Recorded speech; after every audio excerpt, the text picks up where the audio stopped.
আসসালামু আলাইকুম ভিউয়ার্স, আমরা যখন কম্পিউটার থেকে কোনো ডাটা ফোনে নিতে চাই অথবা ফোন থেকে কোনো ডাটা কম্পিউটারে নিতে চাই, তাহলে ইউএসবি কেবলের মাধ্যমে অথবা অন্যান্য উপায়ে আমরা ডাটা শেয়ার করে থাকি।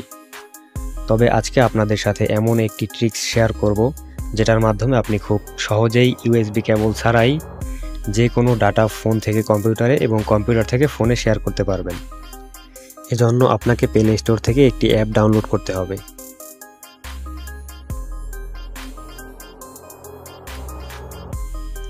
প্লে স্টোরে আসার পরে ওয়াইফাই এফটিপি সার্ভার লিখে সার্চ করবেন। এরপরে প্রথমে যে অ্যাপসটি আসবে এই অ্যাপসটি ইনস্টল করবেন। তো আমার ফোনে আমি এটিকে আগে থেকেই ইনস্টল করে রেখেছিলাম। তো আপনারা ইনস্টল করার পরে অ্যাপটি ওপেন করবেন। অ্যাপটি ওপেন করার পরে এরকম একটি ইন্টারফেস দেখতে পাবেন। এখান থেকে আপনি উপরে স্টার্ট লেখা এখানে একটি ক্লিক করবেন।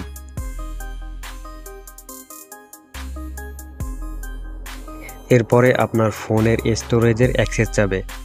আপনি এখান থেকে জাস্ট নিচে ইউজ দিস ফোল্ডার এখানে ক্লিক করবেন। এরপরে এখান থেকে অ্যালাউ করে দিবেন। এরপরে এখানে একটি অ্যাড্রেস দেখতে পাবেন। এরপরে চলে যাবেন আপনার কম্পিউটারের স্ক্রিনে। কম্পিউটারের স্ক্রিন আসার পরে এখান থেকে আপনি আপনার ফাইল ম্যানেজারটি ওপেন করবেন।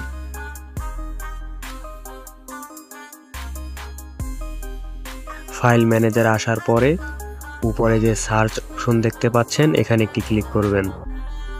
এরপরে আমরা ফোনে ওয়াইফাই এফটিপি সার্ভারে অ্যাপে যে অ্যাড্রেসটি দেখেছিলাম সেই অ্যাড্রেসটি হুবহু এখানে টাইপ করতে হবে। অ্যাড্রেসটি টাইপ করা হয়ে গেলে কিবোর্ড থেকে জাস্ট এন্টার প্রেস করবেন। এরপরে আপনার ফোনে যে ফাইলগুলো আছে সব ফাইলগুলো আপনি এখানে দেখতে পাবেন। এখন আপনি চাইলে এখান থেকে কপি করে কম্পিউটারে নিতে পারবেন অথবা কম্পিউটার থেকে কপি করে ফোনের ভিতরে পেস্ট করতে পারবেন। ভিউয়ার্স, এই কাজটি করার সময় অবশ্যই আপনার ফোন এবং কম্পিউটারে ইন্টারনেট কানেকশন থাকতে হবে। ভিউয়ার্স, এই ছিল আজকের ভিডিও। যদি ভিডিওটি ভালো লাগে একটি লাইক দিবেন, আর এরকম আরও প্রয়োজনীয় ভিডিও পেতে অনলাইন মোবাইল টিপসের ফেসবুক পেজ ফলো এবং ইউটিউব চ্যানেল সাবস্ক্রাইব করতে পারেন। ধন্যবাদ।